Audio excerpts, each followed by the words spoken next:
Hello all, welcome back to our deep learning series. In the previous episode, we learned how to define a deep learning model in Keras. Now, after defining the model architecture, the next question is, how do we make the model actually learn?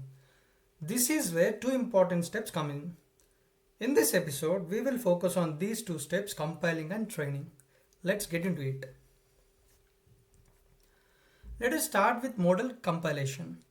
After defining the model must be compiled before training. In simple words, compile tells Keras three things. Which objective should the model minimize? How should the model update its weights?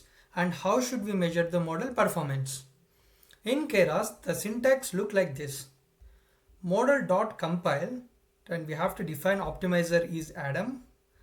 Loss is parse categorical crossentropy. Metrics is accuracy, something like this.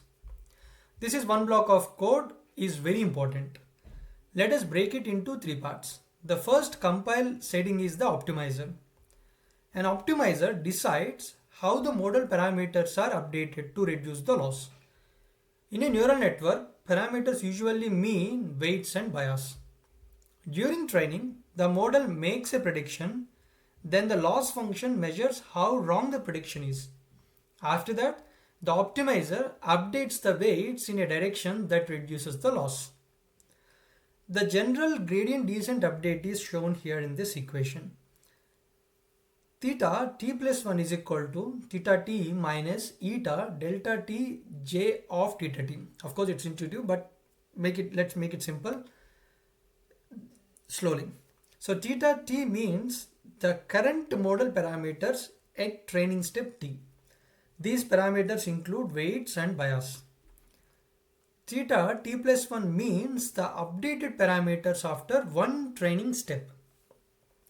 Of course, we know that eta, which is the learning rate, it controls the step size. And final part, delta t j of theta t is the gradient of the loss function with respect to the parameters. This gradient tells us the direction in which the loss increases fastest. Since we wanted to reduce the loss, we move in the opposite direction of the gradient. That is why the formula has a minus sign. So in very simple words, new weight is equal to old weight minus learning rate times of gradient. If the gradient says the weight is increasing the error, the optimizer adjusts that weight to reduce the error. Now there are different optimizers. SGD means stochastic gradient descent. It is the basic gradient descent approach. It updates the weight using the gradients calculated from the batches of data. And RMS prop in an adaptive optimizer. So it adjusts the learning rate based on recent gradients. This helps when some parameter need a smaller updates and other needs larger updates. One more example, Adam. Adam is one of the most commonly used optimizers. Adam combines idea from momentum and adaptive learning rates. In Adam, we maintain moving averages of gradients and squared the gradients. A simplified form is shown here in this equation. If you are not understand these equations in depth, that's absolutely fine. To learn the basic concept, we can keep it aside. Don't spend too much time on it, on the equations. So these are the various and mostly used optimizers in our deep learning problems. So generally, as I said, Adam is the popular because it usually works well without too much manual tuning. Now, the second compile setting is the loss function. The loss function measures prediction error. Training tries to minimize the loss. The general objective function can be written as shown in the equation, j of theta is equal to 1 by n sigma L of yi comma yi cap. Here j of theta is the overall loss, or we can also call it as a cost function. And n is the number of training examples, so how much data you have taken, which is equal to the n. Yi is the true label, so which is a true value, and yi cap is the predicted output, let's say. And L of yi comma yi cap is the loss. So for an example, what is the difference between the predicted and actual one? Now the model tries to reduce the average loss across all training examples. Now let us see common loss functions as we disclosed here, which is mean square error. We can also call it as MSC. So MSC is 1 by n sigma yi minus yi cap whole square. This is used when we predict continuous values like house prices, temperature, or sales amount. If the prediction is far from the true value, the squared error becomes larger. So for binary classification, we use the binary cross entropy, as already we discussed in the previous episodes. For multi-class classification, we used categorical cross entropy. And the equation is also given here. L is equal to negative sigma yk log yk cap. So this is used when there are multiple classes, such as digits from 0 to 2, if you have multi-class classification problem. For MNIST, if labels are one hot encoded, we can use categorical cross entropy. But in many Keras examples, MNIST labels are integer labels like 0, 1, 2 and up to 9. In that case, we commonly use sparse categorical cross entropy. This is why our compile code uses loss is equal to sparse categorical cross entropy as given in the syntax, Keras syntax. Now the third compile setting is the metrics. Metrics are used to evaluate the performance of the model. The important difference is this: loss is used for training and gradient updates. Metrics are mainly used for reporting the performance. So we have different metrics in the deep learning. So I just listed 4 on the slide. For example, accuracy. So accuracy tells us how many predictions are correct. So the simple equation is accuracy equals to correct divided by total examples. If the model predicts 950 images correctly out of 1000 images, then accuracy is become 950 divided by 1000, which is 95%. And second metric is precision. Precision formula is TP divided by TP plus FP. And we have another metric which is recall equals to TP divided by TP plus FN. So here TP means true positive and FP means false positive and FN means false negative. So which already you know, like if the output is the true and if it is positive, then we are calling it as a true positive. Sometimes the output is positive but we are predicted it falsely, so that means false positive. So we have 4 classification, TP, FP, TN and FN. So based on these 4 arrangements, we have 2 metrics, that is precision and recall. For MNIST, accuracy is commonly used because we want to know how many digits are classified correctly. So in simple terms, we used optimizers and optimizers decides how to learn, and loss tells how wrong the model is and metric tells how well the model performs. These are the 3 major settings in the compile. Now let us move to model training. After compiling the model, we train it using the fit function. The syntax look like this: model.fit of x comma y. Epochs we choose 10. Batch size we have chosen 32. Validation split we have chosen as 0.1 for example. This is the step where the model actually learns from data. In the previous slide, compile only prepared the learning rules, but fit starts the learning process. That means if you execute the compile syntax in what we discussed in the previous slide, the code will not do anything, just it prepares the model, so how it should be learned. Actual iterations will start here when you type model.fit. So during model.fit, Keras repeatedly performs these steps: forward pass, predictions, loss computation, back propagation, gradient calculation, weight update and repeat. So these are the flow when we execute the model.fit command in the program. Let us understand the training flow. First, we give training data. For MNIST, X contains the input images. If the image are flattened, the shape of X may be 784, number of samples minus 784. So we have training samples and testing samples. So as we discussed in the previous episodes, total there are 70,000 samples. In it, 60,000 we are using for training, 10,000 we are using for the testing. So those are the number of sample examples. And each image is having a size of a single vector 784.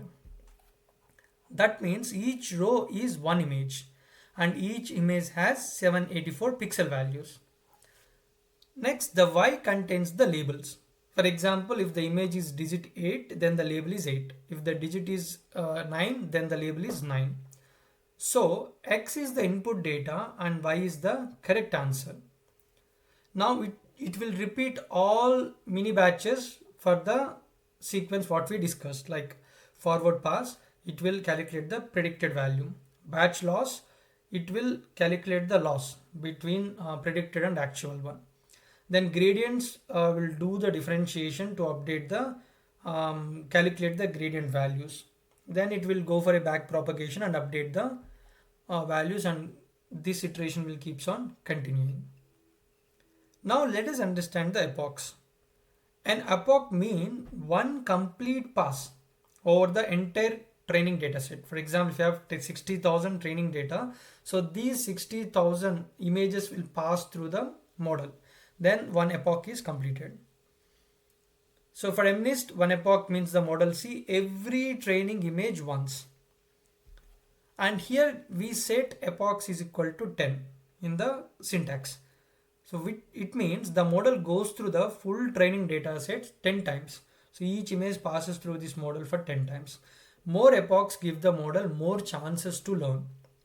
But too many epochs can create overfitting. And already we discussed overfitting means the model becomes very good on training data but performs very poorly on the new unseen data. So yeah, so that's overfitting. We should avoid the overfitting. So too much accuracy is also not good. Now let us understand the batch size. Batch size is the number of samples processed before updating the weights. So just like a parallel computation. So instead of passing one image at one time, we will collect some images together and we are passing it through the model. For example, batch size, if I say 32, then the model processes 32 samples at a time, calculating the average loss for those 32 samples and compute the gradients and update the weights. Then it moves to the next 32 samples. So batch size control update frequency. So we can call it as a frequency.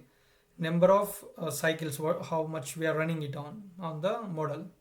Smaller batch size means more frequent updates, more noise in the gradients and sometimes better generalization. But larger batch size means fewer updates and more stable gradients and higher memory usage. So we need more computation power from the computer side. Now the number of steps per epoch can be calculated using this equation, n divided by batch size. Here n is the total number of training samples.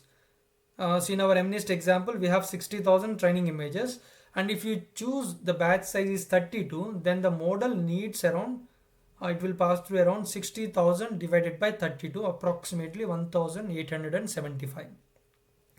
So steps we are needed for the epoch. So for completion of one epoch, the 32 batch samples will go through the model 1875 times instead of 60,000, because we are sending it in the batch wise, not alone single, but we are sending 32 batches at once. So 1875 times, if you pass through it, one epoch is completed, but we are sending it for 10 epochs. Now let us understand the code again. So model.fit x comma y, epochs we are given as 10, batch size is 32, and validation split we have chosen as 0.1. Now here interesting thing is validation split. We just given it as 0.1. That means 10% of the training data is kept aside for the validation. So again, what we are doing, so when we are training itself, 10%, like 60,000 samples, in it 10%, 600 samples we are keeping aside for the validation. So validation data helps us check whether the model is learning properly or overfitting. That means if training accuracy is high, but when it is doing the validation itself, when it is training, if that accuracy is low, then the model may be overfitting because it's performing well on training but not good when we are validating it. So in simple words, the model learns from the data. More epochs give the model more opportunity to reduce the training loss, while batch size control the gradient noise and memory usage and update frequency. Okay, now it's a quiz time. Pause the video and write your answers in the comment section. Question number 1. In model.compile, what is the primary role of the optimizer? Option A, it converts the image into pixel values. Option B, it updates the model weights to reduce loss. Option C, it decides how many classes are in the output. Option D, it controls the number of epochs. Now question number 2, why can training for too many epochs become a problem? Option A, the model may start overfitting the training data. Option B, the optimizer stops working completely. Option C, the batch size becomes 0. Option D, the output layer changes automatically. Let us see how many of you understood both compile and fit clearly. So I'm just providing the answers here. For the question number 1, answer is B, and question number 2, answer is A. That's all for this episode. In the next episode, we will do something very exciting. We will practically build an MNIST handwritten digit classification model in Keras. We will write the code, load the dataset, define the model, compile it, train it, evaluate it, and make some predictions. So the next episode is where theory becomes practical. And if this video helped you, please like, comment, share, and subscribe. Thank you for watching till here. Have a good day.